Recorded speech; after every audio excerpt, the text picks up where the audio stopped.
स्वयंपाक बनवण्यासाठी आपण गॅस, रॉकेल किंवा चुलीचा वापर करतो.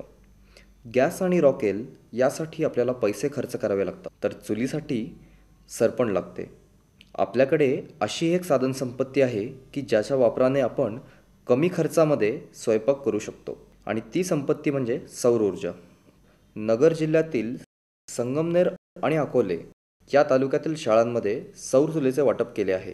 सोलर कुकर आपण शाळेमध्ये दिलेले, कारण त्यामागे देण्यामागचा उद्देश एक होता का ज्यावेळेस शाळेमध्ये मुलांना खिचडी असेल, नाश्ता असेल हे शिजवत असताना प्रामुख्याने बरंच जंगल तोडलं जायचं आणि जंगल तोडल्यामुळं त्याचा परिणाम हा निसर्ग होतो आणि म्हणून थोडं वॉटर संस्थेने त्याचा विचार केला आणि त्यानुसार आपण त्या सोलर कुकर प्रत्येक शाळेमध्ये आपण दिलेले आहेत.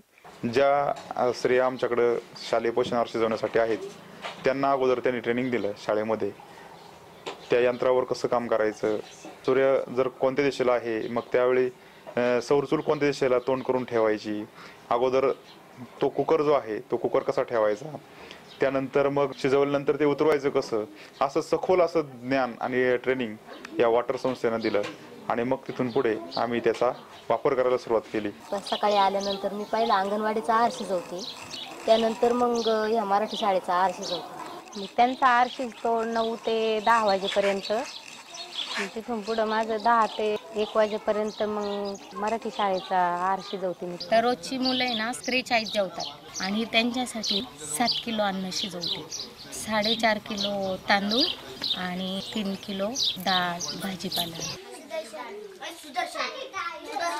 वेळेची बचत होते. या सौर कुकरमुळे ताई सौर कुकरवर भात टाकून समजा पाणी आणायला किंवा झाडांना पाणी घालणे, किती तांदूळ वगैरे निवडणे याबाबत बाकीची कामं पण ते सौर कुकरवर भात केल्यानंतर करू शकतात. चांगलं कडक ऊन पडलेलं असलं तर जास्तीत जास्त आमचं अर्धा-पाऊण तासामध्ये अंगणवाडीचा आहार शिजवला जातो. म्हणजे वेळेची पण थोडी बचतच झाली. जोपर्यंत गॅसची टाकी मिळत नाही तोपर्यंत चुलीवर शिजवावं लागायचं आम्हाला. त्याच्यामुळे आता गॅस जरी संपला तरी पण सौर चूल आहेत. वर्षाला साधारणतः आम्हाला 6 टाक्या लागत होत्या, परंतु आज सौर चुलीवर शिजवल्यामुळं साधारण वर्षाला आम्हाला 3.5-4 टाक्या लागतात. त्यामुळे साधारणतः वर्षाची बचत जर पाहायला गेलो तर आपली 900 ते 1000 रुपयाची आजही बचत होते.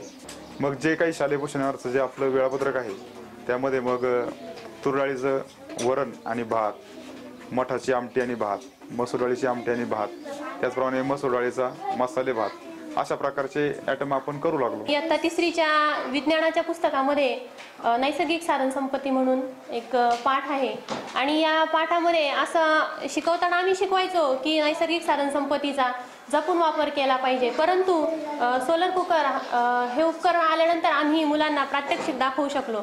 आम्ही नुसतं सांगायचो की वृक्षांची तोडी थांबवली पाहिजे आणि इंधनाची बचत केली पाहिजे, गॅसची बचत केली पाहिजे, कारण गॅस, लाकूड, कोळसा हे संपणारं इंधन आहे, परंतु सौर ऊर्जा हे अक्षय साधन संपत्ती आहे, न संपणारी ऊर्जा आहे. हे फक्त आम्ही त्यांना तोंडी सांगायचो, परंतु हे सोलर कुकर आणल्यानंतर आम्ही त्यांना प्रात्यक्षिकासह हे शिकून दाखवू शकतो. सोलर पॅराबोलिक कुकर वापरल्यापासून जवळजवळ महिन्याभरात एका शाळेमधून 50 ते 100 किलो लाकूड हे वाचवले जातं. म्हणजे अप्रत्यक्षरित्या झाडांचं संरक्षण हे सोलर पॅराबोलिक कुकरमुळे होऊ लागलेले. याचा वापर केल्यानंतर या विभागातून अधिक लोकांची मागणी की हे आम्हाला अधिक प्रमाणामध्ये भेटावेत. ज्या शाळांना उपलब्ध करून देता आले नाही त्या शाळांची देखील मागणी आहे की अशा पद्धतीचे सोलर पॅराबोलिक कुकर हे त्या शाळांना देखील उपलब्ध करून द्यावेत. ह्या उपकरणाची जी मेंटेनन्स आहे तो अगदी सोपा आहे की फक्त रोज बादलीभर किंवा 2 बादल्या पाणी ओतून हे उपकरण जर साफ केलं तर भात चांगल्या प्रकारे शिजू शकतो. पावसाळ्यात जून, जुलै, ऑगस्ट, सप्टेंबर ह्या 4 महिन्यांमध्ये या उपकरणाचा आपल्याला उपयोग होऊ शकत नाही, परंतु इतर वेळेला आपण या उपकरणाचा चांगल्या प्रकारे वापर करू शकतो. साधारण काही शाळांमध्ये आजही लाकूड आणि फाट्यावर शालेय पोषणाहार शिजवला जातो. त्या ठिकाणी धूर आणि धूळ हे सुद्धा होत असतं. धूर आणि धूळ झाल्यामुळं वायू प्रदूषण होत असतं. जर अशा शाळांमध्ये सौर चुलीचा वापर केला गेला तर त्या ठिकाणी होणारे जे काही वायू प्रदूषण आहे तेही टळू शकतं आणि सरपणासाठी होणारा जो खर्च आहे तोही वाचू शकतो. आणि माझं तर असं मत आहे की सोलर कुकरचा जसा आमच्या शाळेसाठी शालेय पोषण आहार शिजवण्यासाठी फायदा झाला, तसंच इतर शाळांनीही ह्या सोलर कुकरचं स्वागतच केलं पाहिजे. संगमनेर आणि अकोले तालुक्यातील गावांमध्ये जिल्हा परिषदेच्या 21 शाळांमध्ये सौर चुली दिल्या असून त्यामुळे दरवर्षी 31,500 किलो लाकूड जळण्यापासून वाचते. याचा चांगला परिणाम असा की आपण दर वर्षाला तब्बल 41 टन कार्बन डायऑक्साईड हवेमध्ये पसरण्यापासून वाचवलं आहे.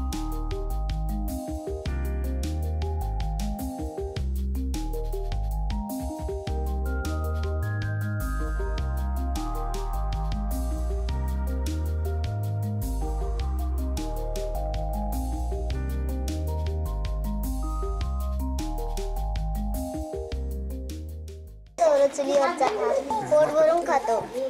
मला सौर चुलीवरचा भात छान लागतो.